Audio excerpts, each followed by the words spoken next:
Ci vuoi svelare qualcosa o dobbiamo continuare?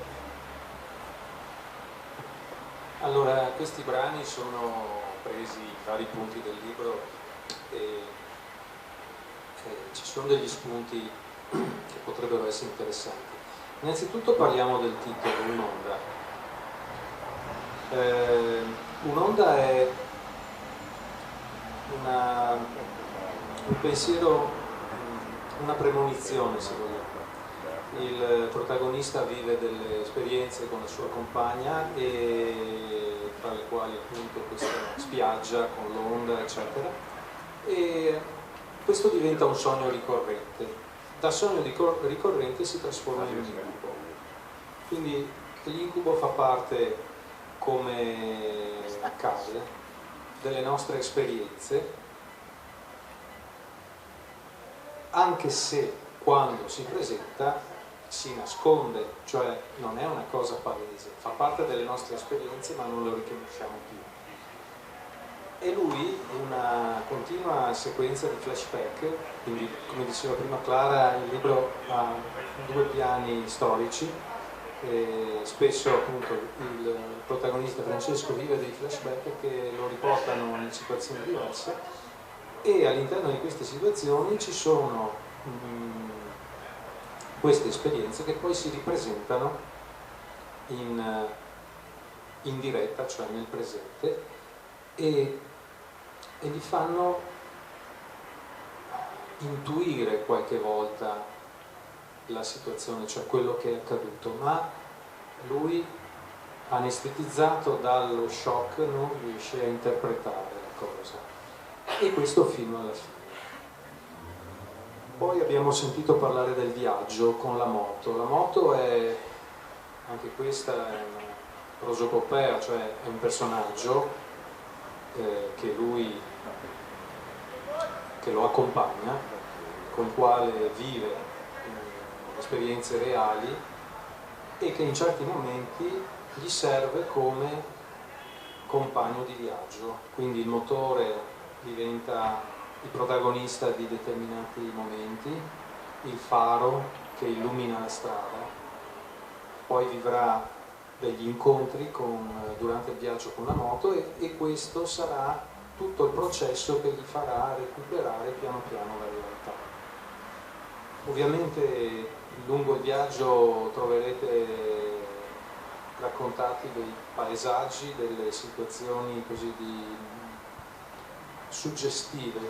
Io uso la parola suggestioni perché cerco di evitare di raccontare un'emozione, ma di costruire delle frasi che realizzino quella suggestione che poi l'emozione te la fa scaturire o insorgere, come ho pensato una volta fosse il termine più adatto.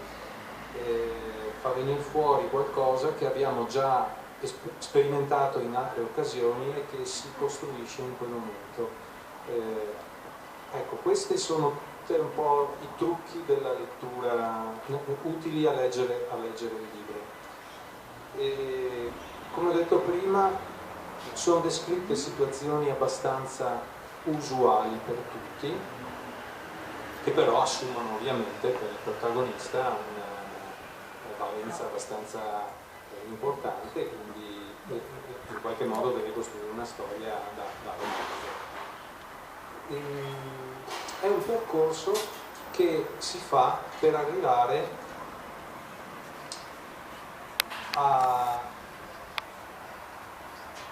ritrovare le esperienze vissute anche quando queste rappresentano un trauma, un'esperienza negativa. Di più non potrei dire, perché sennò perdiamo un po' la sorpresa. Il libro, alla fine, vedrete che farete anche voi parte del libro che avete letto. Questo è un po' uno scoop. Allora, ascolta Andrea, rimanendo nel mare, che cosa dobbiamo portare con noi? Andiamo un po' fuori dal libro. Vediamo che messaggio potremmo lanciare con questo tuo libro. Che cosa portare con noi e che cosa gettare a mare in questo nostro viaggio che, volenti o nolenti, ci proietta verso il futuro. Allora, la prima cosa da buttare via è la routine,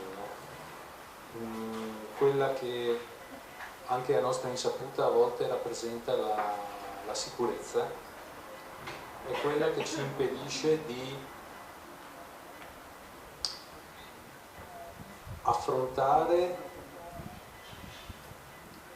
la capacità di rincorrere i desideri, di soddisfare o di realizzare dei desideri. I filosofi dicono che i desideri sono mancanze, quindi diventa in qualche modo indispensabile perseguire un desiderio. Il desiderio, cioè l'agire, progettare la realizzazione di una cosa desiderata, poi ci crea le aspettative, e avere delle aspettative è importante.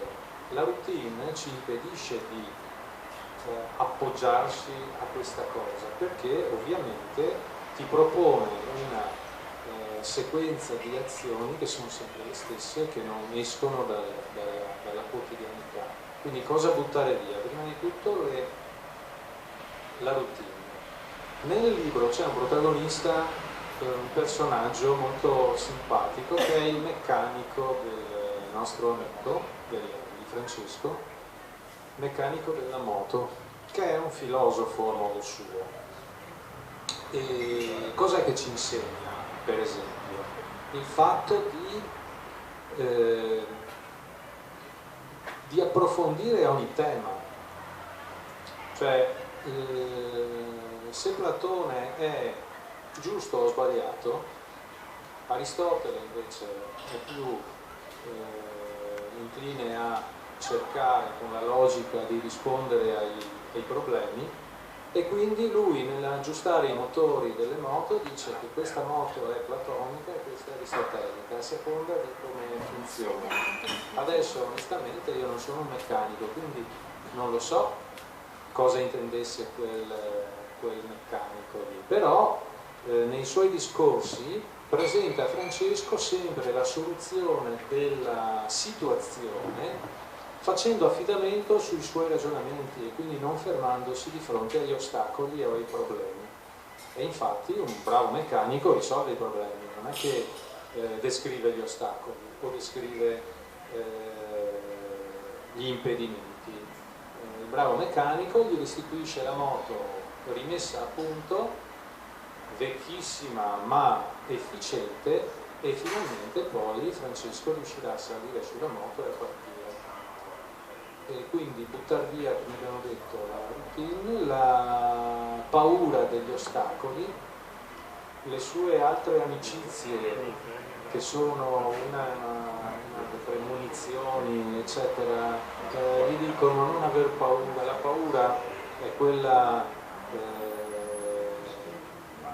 devi toglierti la paura di non trovare, perché la vera paura è quella di cercare, quindi devi agire, devi metterti in moto per poter scoprire cosa sia accaduto, e non ci sarà una ricetta che te lo fa trovare. Un'altra cosa che dobbiamo portarci a casa è che qualsiasi viaggio può partire anche dalla peggior situazione e può essere un buon viaggio. Qualsiasi sosta è un buon punto di arrivo, quindi toglierci l'ansia di arrivare chissà dove, cioè dove sono arrivato è già un buon punto di arrivo e si trasformerà in buon punto di partenza a prescindere da quella che è quella situazione in quel momento. Vogliamo lasciare agli ospiti qualche domanda? Qualcuno che magari ha già letto il libro senza svelare il finale? Nessuna domanda? Ho letto il precedente, come avevo già detto, mi dava l'impressione l'impressione che il protagonista fosse guidato da quello che manca a fare questo, cioè aveva uno scopo, aveva una finalità, cercare quella persona, il proporsi nel suo viaggio alla ricerca di questa persona, di quello che voleva significare per lui.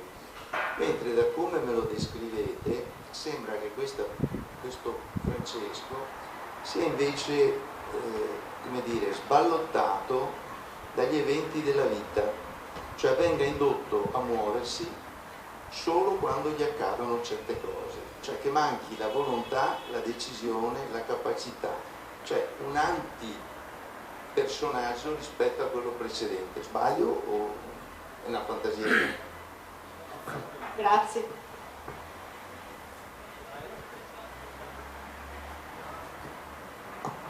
Sì, è vera questa osservazione, perché nel precedente Francesco prende una decisione, no, per andare a cercare una persona, quindi salta sul caso e si mette in moto. Qui invece il libro comincia con la percezione che Francesco ha la consapevolezza, anzi, che non riesce a muoversi, da cui ho capito che stavo descrivendo quella situazione dove noi viviamo dentro una routine che ci annichilisce. Questo è il fatto, no?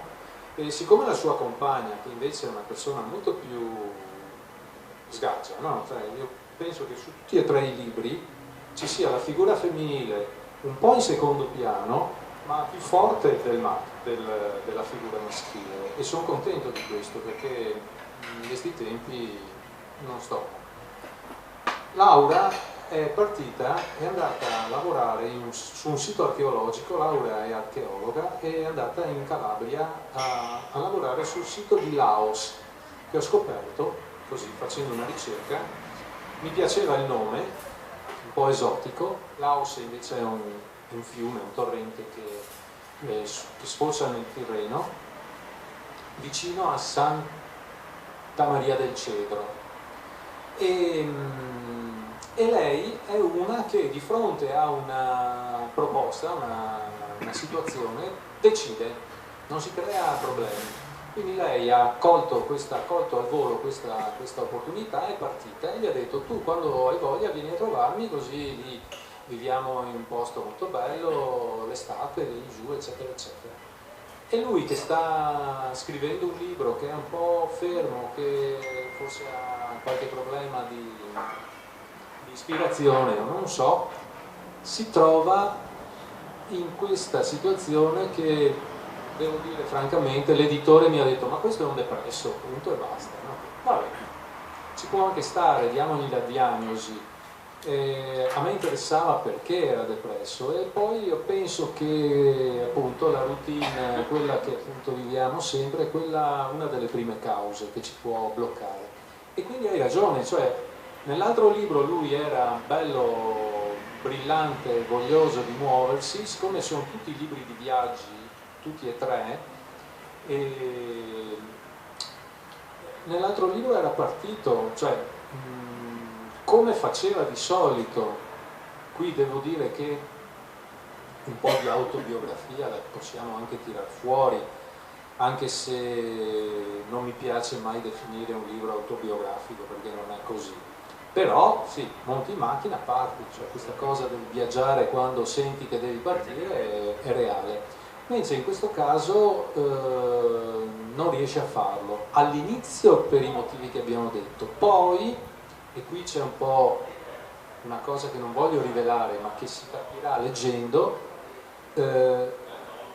succedono delle cose che trasformano quella routine in anestesia, e quindi lui lì è proprio sotto una cappa molto più grave, molto più difficile da superare, anche perché nel primo caso, secondo me, uno che soffre di impossibilità di vedere realizzare i suoi desideri, vabbè, magari così vive questa consapevolezza, è frustrante o è addirittura deprimente. Quando però qualcosa di più grave accade diventa anche una cappa abbastanza insuperabile, e a quel punto però avrà la fortuna che delle sue amiche riescono un po' a fargli capire, a dargli là, a farlo muovere, e questo sì l'ho rubato da me, cioè, e lo descrivo così: guardo la moto, vedo già come sistemerei i bagagli, cosa farei, e intanto che faccio questo processo mentale li sto già tirando fuori, li sistemo, eccetera, quasi fosse un'altra persona che fa le cose. A quel punto ho realizzato la preparazione e il giorno dopo parto. A quel punto lui partirà e diventerà lo strumento di se stesso per piano piano ricostruire la sua realtà. Altre domande? Curiosità? Ci può essere un nesso tra il famoso libro di 50 anni fa, Lo Zen e l'arte di riparare la moto, e questo filosofo... L'arte della manutenzione della motocicletta. Un nesso tra questo filosofo riparatore di moto e il famoso libro Lo Zen e l'arte di riparare la moto, famoso di 50 anni. Di Pirsi, se non mi sbaglio. Volevo chiedertelo anch'io, perché quando hai parlato di Francesco il collegamento è stato immediato. Allora, lo Zen e l'arte della manutenzione della motocicletta, beh, anche lì c'è una storia un po' di problemi psicologici dietro a tutta quella storia lì. No, però il mio meccanico filosofo è una persona simpatica, divertente, sempre allegro, che affronta le situazioni con sempre un pensiero filosofico che la risolve, insomma. E quindi è estremamente pragmatico e anche, insomma, piuttosto divertente come persona. Un parallelo. Sì, no, ma è venuto anche a me qualche volta questa idea, però l'arte della manutenzione della motocicletta è una cosa che avviene durante il viaggio, no? E che serve a scandire le pause del viaggio che fa il protagonista in quel libro. Qua no. Il meccanico, a me piace i personaggi metterli in certi momenti dove servono e non trascinarli dietro, quindi il meccanico compare e poi sparisce, insomma, quindi è così. Una bella trasgressione letteraria, perché una regola principale sia nei film che quella che non abbandonare, ma invece lui proprio i personaggi li mette là e dopo alla fine sgorga la sorgente per cui uno capisce, ecco perché. Per cui lui si serve proprio di questi personaggi, non è che il personaggio serve al libro, alla trama, è proprio l'autore che ci serve dei personaggi e alla fine si capisce il perché.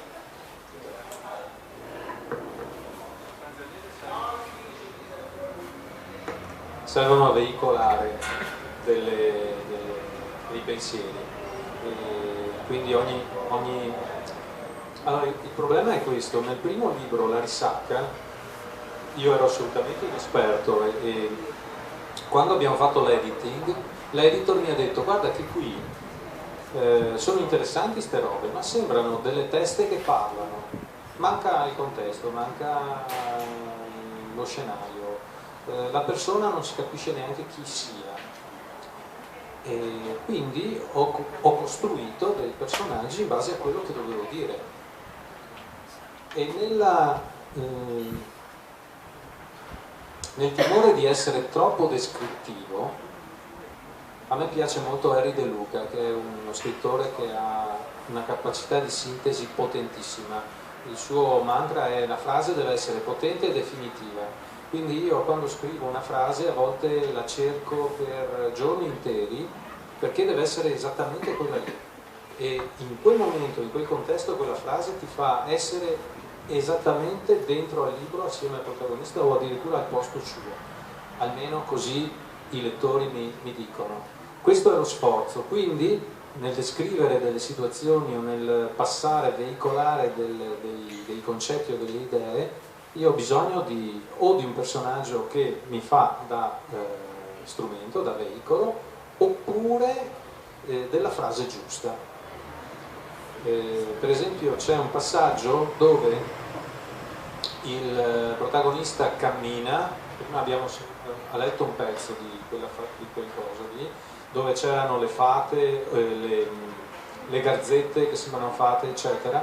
Alla fine lui arriva vicino a un maneggio dove ci sono dei cavalli, tutta la passeggiata che lui fa è descritta abbastanza minuziosamente con frasi molto brevi, in modo molto succinto, e alla fine un mio amico che ha letto il libro, è uno scrittore, mi ha detto: io ero lì perché alla fine di questo paragrafo c'era scritto un cane abbaia. Ecco, quella frase in quel posto ti fa esattamente stare lì in quel momento. Io non lo so perché, cioè non è che l'ho scritto con questa consapevolezza, però alla fine il risultato è stato quello.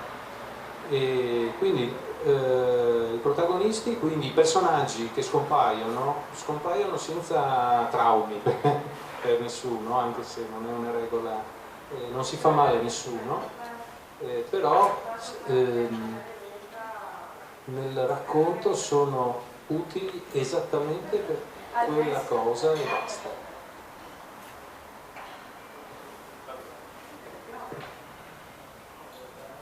Concludiamo. Mi sembra di capire quindi che lo stile che io ho trovato sul viaggio, gli stivali, lo zaino tuo di scrittura si ritrova anche in un'onda. Queste frasi brevi di cui ci parlava anche prima Clara, ci sono, è il tuo stile, la tua sintesi, la tua essenzialità. Prima di concludere volevo farti anch'io una domanda, perché gli autori spesso parlano del loro libro, delle loro opere, parlano poco di se stessi, ma io vado a rompere un po' le scatole. E siccome poi tra l'altro per un mio collegamento mentale un'onda a me ricorda l'onda di Hokusai, so che tu sei appassionato di arti marziali, tornando al discorso zen, di tiro con l'arco, cioè queste discipline qua che ti appassionano in qualche modo ti danno anche una disciplina per scrivere, ti aiutano nel tuo lavoro di scrittore, non c'entrano niente, se ci vuoi un po' raccontare così.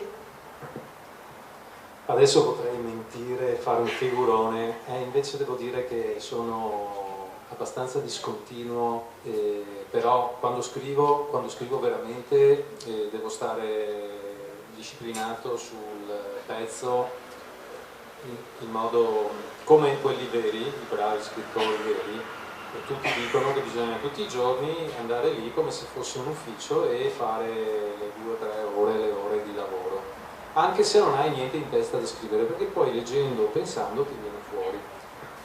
L'arte marziale è la stessa cosa, tu in realtà uno bravissimo non è bravissimo perché è un dio, ma perché la ripetizione dei gesti e quindi la perfezione che si raggiunge nel gesto è essa stessa l'azione da compiere, no?